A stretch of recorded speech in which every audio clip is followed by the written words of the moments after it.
Hello friends, welcome to modulation. मेरा नाम है रजनीश और दोस्तों आज हम पढ़ेंगे parts and schedules of the Indian constitution के बारे में। देखिए, जैसे आप कोई बुक उठाते हो, कभी भी कोई भी बुक उठाते हो तो उसको जो है डिफरेंट चैप्टर्स में बांटा हुआ होता है ना। उसी तरह कॉन्स्टिट्यूशन जो है, कॉन्स्टिट्यूशन एक रूल बुक है ना। कॉन्स्टिट्यूशन ऐसा रूल बुक है जिसके हिसाब से चीजें हमारे देश में चलती हैं। कॉन्स्टिट्यूशन कंट्री के लिए जो है वो एक तरह से सुप्रीम लॉ है, रूल बुक है कि ऐसे ऐसे कंट्री चलानी है, अगर अमेंड करना है तो ऐसे करना है, कुछ राइट्स दिए हुए हैं। कॉन्स्टिट्यूशन और भी चीजों के लिए हो सकता है, जैसे एक पार्टी का अलग कॉन्स्टिट्यूशन होता है, जितने भी पॉलिटिकल पार्टीज हैं उनकी कॉन्स्टिट्यूशन अलग होती है। आप एक कंपनी में कॉन्स्टिट्यूशन होता है कि हम ये आप समझो एक्चुअली एक रूल बुक है, तो वो जो है कंडक्ट कैसे किया जाएगा वो कंपनी के लिए भी हो सकता है। लेकिन हम जिसके बारे में बात कर रहे हैं वो है इंडियन कॉन्स्टिट्यूशन। तो इंडियन कॉन्स्टिट्यूशन को भी अलग अलग पार्ट्स में, मतलब आप एक तरह समझ के रखो कि अलग चैप्टर्स में बांटा हुआ है, ठीक है। तो आज हम parts and schedules of the Indian constitution को इन डिटेल देखेंगे। इस एक वीडियो से आपका एक क्वेश्चन बनता है, आराम से बनता है, और आपको इससे बाहर कुछ पढ़ने की जरूरत नहीं है जितना मैं करा रहा हूं। चलिए देखते हैं parts and schedules of the Indian constitution. सबसे पहली चीज, Indian constitution at present 25 schedules और 12 पार्ट्स में डिवाइडेड है। कितना? 25 पार्ट्स एंड 12 शेड्यूल्स। याद रखेंगे, पार्ट्स अलग हैं, शेड्यूल्स अलग हैं, ठीक है। और जब ये इन्फोर्स हुआ था 1949 26 नवंबर, मतलब या कह ले 26 जनवरी 1950, उस समय 22 पार्ट्स थे और 8 शेड्यूल्स था, और टोटल 395 जो है आर्टिकल्स थे, ठीक है। तो पहले कितना था, मैं एक टेबल बना के समझाऊंगा अगर आपको। ये है 1950 और प्रेजेंटली मान के चले 2023। अगर मैं पार्ट्स और शेड्यूल्स की बात करूं, ये इंपॉर्टेंट है, ये भी एक एक वर्ड जो बोल रहा हूं सब इंपॉर्टेंट है। पार्ट्स कितने हैं? 1950 में टोटल 22 पार्ट्स थे और शेड्यूल्स कितने थे? 8। अब बढ़ के कितने हो गए हैं? 25 पार्ट्स और 12 शेड्यूल्स, ठीक है। तो हमको इन्हीं के बारे में एक एक करके देखना होगा। चलिए, है ना, देखते हैं। सबसे पहले हम देख लेते हैं parts of the Indian constitution. ये पार्ट्स हैं, 25 पार्ट्स हैं, थोड़ा आपको याद करना पड़ेगा। तो पार्ट 1 जो है, वही मैं बता रहा हूं ना, आर्टिकल वाइज देखोगे आप, आर्टिकल की नंबरिंग जो है एकदम लाइंस है, उसके हिसाब से अलग अलग चैप्टर्स में बांट दिया गया है, यही पार्ट्स हो गए। जैसे पार्ट 1 जो है यूनियन एंड इट्स टेरिटरीज है, कि यूनियन के अंदर कौन कौन सी टेरिटरी है, इंडिया की जो ज्योग्राफिकल बाउंड्री है, टेरिटरी है, कौन सी है, स्टेट्स के बारे में, ये सब के बारे में इसमें है। आर्टिकल 1 to 4, आर्टिकल 1 से 4 तक है ये। दूसरा पार्ट है सिटीजनशिप, सिटीजनशिप कैसे एक्वायर करेंगे, ठीक है, उसको टर्मिनेशन कैसे होती है, ठीक है, वो सारी चीजें इसके अंतर्गत दी हुई हैं। आपको पता है, एक चीज बता दूं, डुअल सिटीजनशिप इंडिया में अलाउड नहीं है। मतलब अगर आप इंडिया के सिटीजन हो तो सिर्फ इंडिया के रहोगे, अगर आपने किसी और देश की नागरिकता प्राप्त कर ली उसी दिन आपका इंडियन सिटीजनशिप टर्मिनेट हो जाएगा। ये आर्टिकल 5 to 11। फिर आते हैं जो मोस्ट इंपॉर्टेंट चीज है हमारे एग्जाम पर्सपेक्टिव से भी, और being a citizen of our country, ये हमारे लिए ऐसे ही बहुत इंपॉर्टेंट है, वो है फंडामेंटल राइट्स, जिसे हम FR कहते हैं शॉर्ट में, और ये आर्टिकल 12 to 35 है, ठीक है, आर्टिकल 12 to 35। फिर आते हैं directive principles of state policy, DPSP, ये 35 के बाद 36 से 51 तक है। ये आपको याद करने होंगे टोटल, ये जो है ना याद करने होंगे, ठीक। फिर फंडामेंटल ड्यूटीज ऐड करा गया 4A, मतलब ये ऐड हुआ है एक्स्ट्रा 4A, ठीक है। ये अपना 42nd अमेंडमेंट एक्ट से ये जोड़ा गया था फंडामेंटल ड्यूटीज, ये आर्टिकल 51A आया इस, ठीक है। फंडामेंटल ड्यूटीज चैप्टर लूंगा तो उसमें आपको इन डिटेल बताऊंगा सारी चीजें। फिर पार्ट 5 आएगा, पार्ट 4A है, देखिए A वगैरह जहां दिखेगा समझ जाओ उसको ऐड किया गया है किसी अमेंडमेंट से। पार्ट 5 की बात करें तो यूनियन की बात करता है ये, यूनियन मतलब सेंट्रल गवर्नमेंट की, आर्टिकल 52 से 51 तक। जैसे इसमें अगर आर्टिकल 52 की बात करूं तो प्रेसिडेंट के बारे में है, तो ऐसे करके इसमें आपको सुप्रीम कोर्ट वगैरह सब, पार्लियामेंट वगैरह सब आ जाता है इसके अंदर। फिर आते हैं स्टेट्स में, तो 152 से 237 तक, यहाँ हाईकोर्ट भी, क्योंकि रेट ज्यूरिसडिक्शन हाईकोर्ट का 226 है, वो इसके अंतर्गत आता है, ठीक है। तो ये है आपका हाईकोर्ट के बारे, मतलब स्टेट्स 152 से 237 तक। ये कौन सा पार्ट है? पार्ट 6 है। फिर पार्ट 7 देखते हैं। पार्ट 7 में states in part B of the first schedule. First schedule में जब हमारा जो कॉन्स्टिट्यूशन बना था तो इसको डिफरेंट पार्ट्स में तोड़ा गया था, इसको भी, ठीक है। तो 7th शेड्यूल पार्ट बी की बात करता है, जो फर्स्ट शेड्यूल है। ये 238 आर्टिकल था, ये रिपील कर दिया गया है। ये this is no longer in the constitution, ये रिपील कर दिया गया है, खत्म हो चुका है ये, ठीक है। चलिए फिर देखते हैं part 8, the union territories, UTs की बात करता है। अभी एट प्रेजेंट 28 स्टेट्स और 8 यूटीज हैं, ध्यान में रखेंगे इस चीज को, 239 से 242 तक। 239A 239AA ये एनसीटी दिल्ली की बात करता है, ठीक है। फिर पार्ट 9 पंचायत के बारे में, पंचायत 243 से 243O। और पार्ट 9A जो है ये म्युनिसिपैलिटीज की बात करता है, ठीक है। पार्ट 9A पार्ट 9B ये ऐड किए गए, है ना। इसको पंचायत जो है उसको ज्यादा पावर दिए गए थे 73rd अमेंडमेंट एक्ट में 1992, और म्युनिसिपैलिटी 74th अमेंडमेंट एक्ट, जो थर्ड टियर ऑफ गवर्नमेंट है, वो 73rd and 74th amendment act से आया 1992। फिर कोऑपरेटिव सोसाइटीज आए, ठीक है। ये पार्ट 9B है। आगे चलते हैं। आप आर्टिकल्स नहीं भी याद रखोगे तो कोई दिक्कत नहीं है, पार्ट से याद कर लेना, वो जरूरी है। Part 10 scheduled and tribal areas, जो भी शेड्यूल्ड एंड ट्राइबल एरियाज है उनके बारे में है ये। पार्ट 11 की बात करूं तो relation between the union and the states, union and the states के बीच क्या रिलेशन है, कैसे चीजें काम करेंगी। यूनियन का अपना जो है लिस्ट है, स्टेट के लिए अपने लिस्ट है, तो वो सारी चीजें यहां पे आपको देखने को मिलेंगी। Part 12 finance, property, contracts and suits, मतलब जैसे कि जो गवर्नमेंट की फाइनेंसेस है उसके बारे में। फिर मान के चले अगर लैंड एक्विजिशन वगैरह हो रहा है तो उसके बारे में, कॉम्पनसेशन के बारे में, ये सारी चीजें यहां आती है। पार्ट 13 जो है trade, commerce and intercourse with in the territory of India. India के टेरिटरी में मतलब इंडिया के स्टेट्स और यूटी को मिला दो, उसके अंतर्गत जो भी ट्रेड वगैरह किया जाता है उसके बारे में इसमें है, पार्ट 13 में, ठीक है। 14 में आते हैं। Part 14 talks about the services under the union and the states, जैसे आपको ये यूपीएससी, ठीक है, state public service commission, union public service commission, ये यहां पे आएगा। आईएएस, आईएफएस, ये है services under the union and the states. Part कितना है? 14। फिर 14A एक जोड़ा गया था जो कि ट्रिब्यूनल्स है। ट्रिब्यूनल्स क्या है? एक तरह से कोर्ट्स हैं, ठीक है, जहां पे ये अलग अलग चीजों के लिए अलग अलग ट्रिब्यूनल्स बनते हैं, जैसे एनजीटी, नेशनल ग्रीन ट्रिब्यूनल। तो कोर्ट्स में ना जाके ट्रिब्यूनल्स में हम जाते हैं चीजों को फास्ट ट्रैक करने के लिए, और कोर्ट के भी ऊपर जितने बर्डन है उसको कम किया जाए उसके लिए tribunals. Part 15 talks about the election, और याद रखेंगे आर्टिकल 324, ये इंपॉर्टेंट आर्टिकल है, this is about election commission, article 324, ठीक है, तो इलेक्शंस।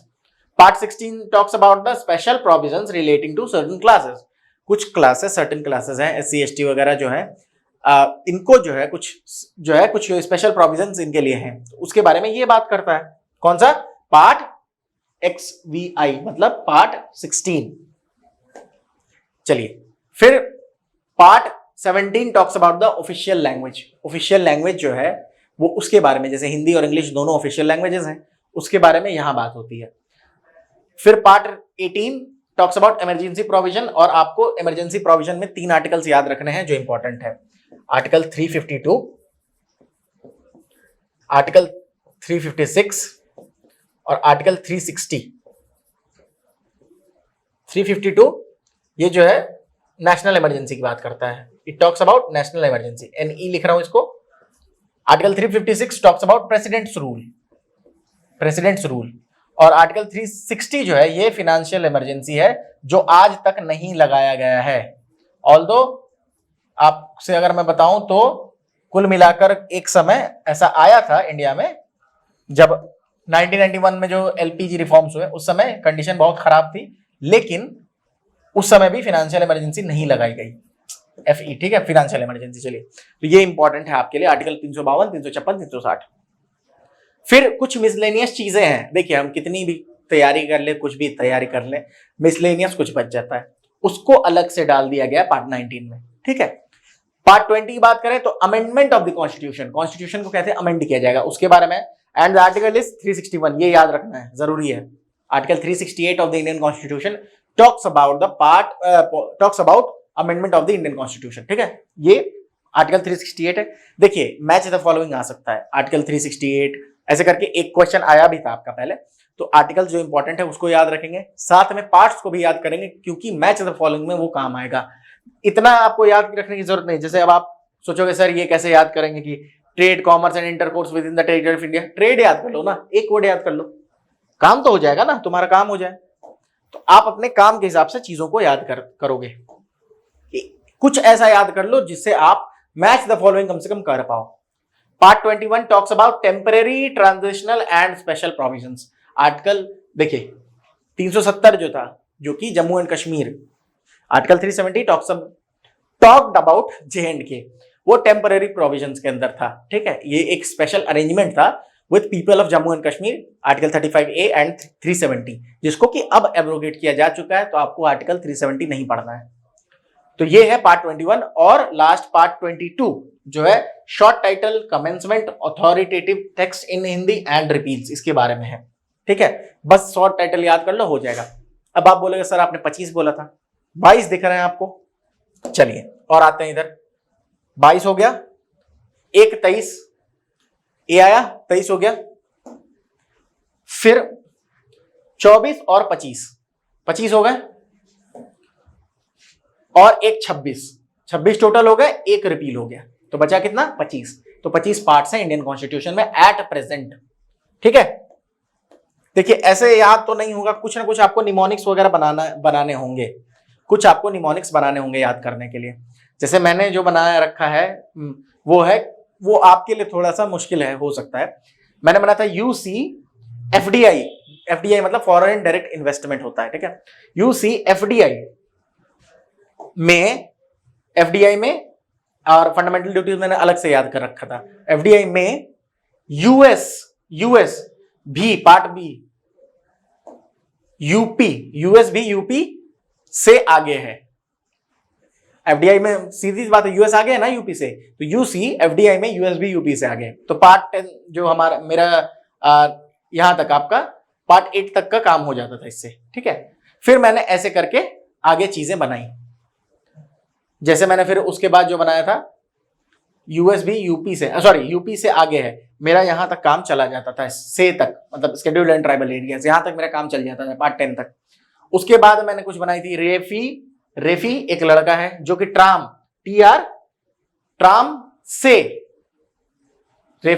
से इलेक्शन पे गया, मैंने ये बनाया था। और लास्ट में बनाया था, लास्ट का जो बनाया था ना वो SO, मैंने यही ऐसे ही याद कर लिया था, SO और SOE मैथ्स, ये मैंने याद कर लिया था। ठीक है, तो आप कुछ ना कुछ निमोनिक बनाओ इस तरह से जो आपके लिए कंफर्टेबल हो। जो मुझे कंफर्टेबल है वो मैंने बनाया, आप अपने लिए बना सकते हो। चलिए अब देखते हैं स्केड्यूल्स के बारे में। Schedules were first mentioned in the government of India act 1935 were included the schedule. Government of India act 1935 बहुत इंपॉर्टेंट है क्योंकि उसके बहुत सारे प्रोविजंस प्रेजेंट जो कॉन्स्टिट्यूशन उसमें यूज किया गया है, उसमें 10 स्केड्यूल्स थे। बाद में जब इंडियन कॉन्स्टिट्यूशन अडॉप्ट हुआ उसमें 8 स्केड्यूल थे जो मैंने आपको बताया। ठीक है, बाकी सब्सिक्वेंट अमेंडमेंट्स वगैरह कुछ आए जिसके कारण आज 12 स्केड्यूल्स इन टोटल है, और हम 12 स्केड्यूल्स को पढ़ेंगे। इसके लिए एक अच्छा निमोनिक दूंगा आपको। ठीक है, ये याद हो जाएगा आपको। सबसे पहला schedules in Indian constitution, first schedule name of states and union territories, part 1 भी यही था, शेड्यूल 1 भी यही है, name of states and union territories. Schedule 2 talks about emoluments, allowances, privileges। emoluments मतलब जो मतलब कि पैसे वगैरह मिलते हैं ना, allowance जो वही बात है, और privilege जैसे बंगला वगैरह मिलता है उनके बारे में बात हो रही है। तो emoluments, allowances and privileges किसकी?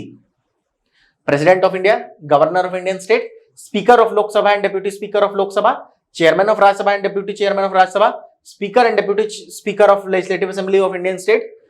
मतलब ये सारी चीजें हैं। आपको जो इंपॉर्टेंट है वो ये है कि ये पैसों से रिलेटेड चीज है। सेकंड शेड्यूल है। आपके एग्जाम में ये क्वेश्चन नहीं पूछेंगे कौन कौन से लोग हैं इसमें, ये आपके एग्जाम में नहीं आएगा। तो second schedule talks about emoluments, allowances and privileges. Third schedule affirmation and oath. जब भी कोई मिनिस्टर वगैरह, जब भी कोई एक कॉन्स्टिट्यूशनल पोस्ट को अगर ग्रहण करते हैं उस समय एक ओथ लिया जाता है, या सीएम बनते हैं या पीएम बनते हैं तो एक ओथ लिया जाता है। उसके बारे में थर्ड शेड्यूल बात करती है, अफर्मेशन एंड ओथ। फिर बात करें fourth schedule, it talks about Rajya Sabha में सीट्स के एलोकेशन कैसे होंगे, राज्यसभा याद रखना है, फोर्थ में राज्यसभा याद रखना है। राज्यसभा में सीट्स के एलोकेशन, क्योंकि स्टेट्स काउंसिल ऑफ स्टेट्स है, तो स्टेट्स के हिसाब से कितना सीट किस स्टेट को मिलेगा उसके बारे में talks about the fourth schedule. Fourth schedule talks about this. Fifth schedule जो है वो बात करता है administration and control of scheduled areas and scheduled tribes. जो हम बोलते हैं ना schedule area schedule tribe, SC ST जो सॉरी SC ST तो जनजातीय हो गए, लेकिन जो एरियाज हैं शेड्यूल्ड एरियाज और शेड्यूल्ड ट्राइब्स उससे जो रिलेशन है जो एडमिनिस्ट्रेशन के लिए वो आते हैं आपके इस शेड्यूल में, फिफ्थ शेड्यूल में।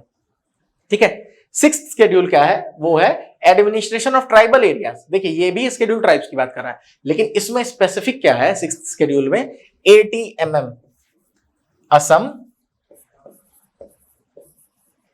त्रिपुरा, ATMM मेघालय, मिजोरम, इन चार जगहों की ये स्पेसिफिकली बात करता है। सॉरी मिजोरम, तो ये हो गया ATMM। चार जगह कौन कौन सा है, ATMM। ATM जानते हो ना, ऑटोमेटेड टेलर मशीन, पैसे निकालते जिससे, उसमें M जोड़ दो। तो असम, त्रिपुरा, मेघालय, मिजोरम, ये है सिक्स्थ शेड्यूल। सेवेंथ शेड्यूल देखते हैं, तो it talks about 3 legislative lists. List क्या है, ये 3 तरह के लिस्ट है, union list, state list, concurrent list. Union list में वो सारी चीजें हैं जिसपे सिर्फ और सिर्फ सेंट्रल गवर्नमेंट लॉ पास कर सकती है, जैसे कि अगर हम बात करें रेलवे के ऊपर, कम्युनिकेशन के ऊपर, उसके बाद फॉरेन रिलेशन के ऊपर। उसी तरह स्टेट लिस्ट है, स्टेट लिस्ट में जो चीजें हैं, आइटम है, उसमें उसके ऊपर सिर्फ और सिर्फ स्टेट गवर्नमेंट लेजिस्लेट कर सकती है, यूनियन गवर्नमेंट नहीं कर सकती है। और एक चीज है जिसे हम कॉन्करेंट लिस्ट बोलते हैं, वो ऐसी चीजें हैं जिसपे स्टेट और यूनियन गवर्नमेंट दोनों लेजिस्लेट करते हैं।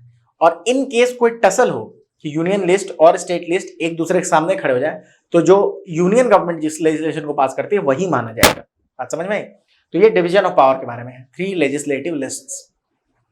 8th schedule 22 official languages at present, जो कि कॉन्स्टिट्यूशन रिकॉग्नाइज करता है। 8th शेड्यूल ऑफिशियल लैंग्वेजेस के ऊपर है।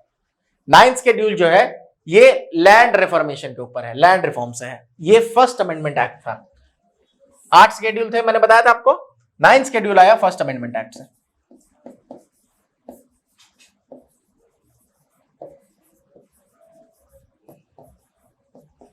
हुआ क्या था कि प्रॉब्लम ये आ रही थी कि उस समय आजादी के समय कुछ लैंड जो है एक्विजिशन करना था, और उसमें प्रॉब्लम आ रही थी क्योंकि राइट टू प्रॉपर्टी जो है हमारा फंडामेंटल राइट था। तो गवर्नमेंट ने क्या किया कि ये एक शेड्यूल बनाया फर्स्ट अमेंडमेंट पास करके कि इसके अंदर जितने भी लॉज आएंगे उसको जुडिशियल रिव्यू नहीं किया जा सकता है। तो ये है 9th schedule which talks about land reforms, first amendment act. अब जो आएंगे सब अमेंडमेंट से आए होंगे। 10th schedule talks about the disqualification of the members of parliament and state legislature on the ground of defection, कि ये एक्चुअली आया है 52nd amendment act, 52nd amendment act 1985। ठीक है, 52nd अमेंडमेंट एक्ट 1985। तो इसमें क्या है 10th शेड्यूल के बारे में कि जैसे आप डिस्क्वालिफिकेशन की बात करता है, मेंबर्स ऑफ पार्लियामेंट जो होते हैं ना, उनका क्या होता है कि वो अगर चाहे, जैसे मान के चलो कि एक पार्टी से वो खड़े हुए हैं, किसी जैसे बीजेपी की पार्टी से कोई आदमी खड़ा हुआ है, ठीक है, बीजेपी के चुनाव चिन्ह पे वो लड़ा है। अब वो जीत के गया, उसने रिसोर्सेज बीजेपी के यूज करे, अब वो चाहे कि कांग्रेस में मैं चला जाऊं, इसको बोलते हैं डिफेक्शन, कि आपने किसी और की पार्टी से लड़ा है और किसी और पार्टी में आप मूव कर रहे हैं। इस ग्राउंड पे आपको डिस्क्वालीफाई किया जा सकता है एज मेंबर ऑफ पार्लियामेंट। और यही है जो है, यही 52nd शेड्यूल था, 52nd अमेंडमेंट एक्ट था 1985 का, जो कि 10th शेड्यूल बना, anti defection law. 11th schedule जो है ये पंचायत के बारे में बात करता है, और 12th शेड्यूल म्युनिसिपैलिटीज की बात करता है, पंचायत और म्युनिसिपैलिटीज। तो 11th शेड्यूल कब आया? 73rd अमेंडमेंट एक्ट 1992, और उसी साल एक और अमेंडमेंट पास किया गया 74th अमेंडमेंट एक्ट 1992। इससे पंचायत और म्युनिसिपैलिटीज आए, जो कि डिसेंट्रलाइजेशन ऑफ पावर की 3rd टियर बनाया गया, जहां पे कि स्टेट गवर्नमेंट अलग है, सेंट्रल गवर्नमेंट अलग है, और तीसरे टियर पे ये आते हैं पंचायत और म्युनिसिपैलिटीज। तो ये है आपका 74th अमेंडमेंट एक्ट और 73rd अमेंडमेंट एक्ट। चलिए मैं आपको एक जो है ना एक निमोनिक इसके लिए अच्छा दे सकता हूं, याद करेंगे आप क्या, tears of old PM, tears, tears मतलब आंसू, टीयर्स ऑफ ओल्ड पुराने PM, tears of old PM.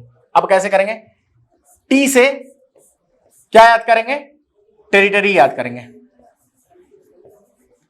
है ना, टेरिटरी की बात करता है ये, इंडिया के अंदर जो टेरिटरी है उसकी बात करता है, ठीक है। तो टी से टेरिटरी याद कर लेंगे, ई से एमोल्यूमेंट्स याद कर लेंगे, ए से अफर्मेशन और ओथ याद कर लेंगे, आर से राज्यसभा याद कर लेंगे, allocation of seats in Rajya Sabha, S से scheduled and tribal areas, O से other scheduled and tribal areas, ATMM जिसमें आता है, एफ से फेडरल लिस्ट, 3 लिस्ट बताया मैंने, 7th शेड्यूल, एफ से फेडरल लिस्ट, ओ से official language, official language, L से लैंड रिफॉर्म्स, डी से डिफेक्शन, पी से पंचायत, एम से म्युनिसिपैलिटीज। ये हैं आपके, आप इसको अलग से लिख के 2-3 बार पढ़ोगे तो आपको याद हो जाएगा। एक लिस्ट खुद से बना लो स्केड्यूल्स का और ऐसे करके बनाना, उसके बगल में टीयर्स ऑफ ओल्ड पीएम लिख लेना और फिर उसके बगल में एक एक स्केड्यूल लिख देना, तो आपको याद करने में आसानी हो जाएगी। आई होप कि आपको चीजें समझ में आ गई होंगी। एक क्वेश्चन यहां से बनता है तो इस चीज को थोड़ा अच्छे से करेंगे और जो अमेंडमेंट होता है उसको भी अच्छे से करेंगे, ठीक है। आई होप चीजें आपको समझ आई होंगी, ठीक है। तो आप प्लीज अगर आप चाहते हो कि और कंटेंट अच्छा आपके लिए हम लेके आए तो प्लीज थोड़ा सब्सक्राइब कर दें, लाइक कर दें। हमने बहुत सारी चीजें आपके लिए बता रखी हैं इस चैनल पे, तो इस चैनल को भी अच्छे से देखें और शेयर करें, थोड़ा दोस्तों के बीच में शेयर करें। कमेंट बॉक्स में जो भी आपको प्रॉब्लम्स वगैरह आ रहा है ना उसको आप लोग टाइप करके हमें बताएं ताकि हम और बेटर तरीके से आपकी मदद कर सकें। जो कोई टॉपिक है जो आपको समझ नहीं आ रहा क्लियरली उसके बारे में बताएं, हम उस पर हेल्प करेंगे आपकी, ठीक है। और बाकी आप CUET का जो कोर्स है हमारा मॉड्यूलेशन 2.0 ऐप पे जाओगे, वहां पे आपको सारी चीजें बहुत अच्छे से समझा रखी हैं, ठीक है। और आपको हमने क्यूरेट जो किया आपके लिए कोर्स, ऐसा कोर्स तैयार किया है कि आपको बुक्स नहीं पढ़नी होंगी। आप यहां पे करोगे CUET एग्जाम में बहुत अच्छे से पास करोगे, बहुत अच्छा मार्क्स लाओगे, ड्रीम यूनिवर्सिटी पक्का मिलेगी अगर पढ़ाई करोगे, अच्छे से रिवाइज करोगे, ठीक है। तो मॉड्यूलेशन 2.0 को ऐप को डाउनलोड करें।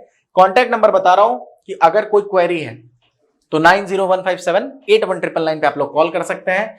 और मॉड्यूलेशन CUET 2024 करके एक हमारा टेलीग्राम चैनल है, उसको ज्वाइन करें, उस पर बहुत सारे अपडेट्स आपको मैं देता रहता हूं। तो I hope this video was informative और आपको चीजें समझ आई होंगी। तो चलिए मिलते हैं फिर नेक्स्ट क्लास में किसी और टॉपिक के साथ। Till then take care and keep on revising things. Thank you.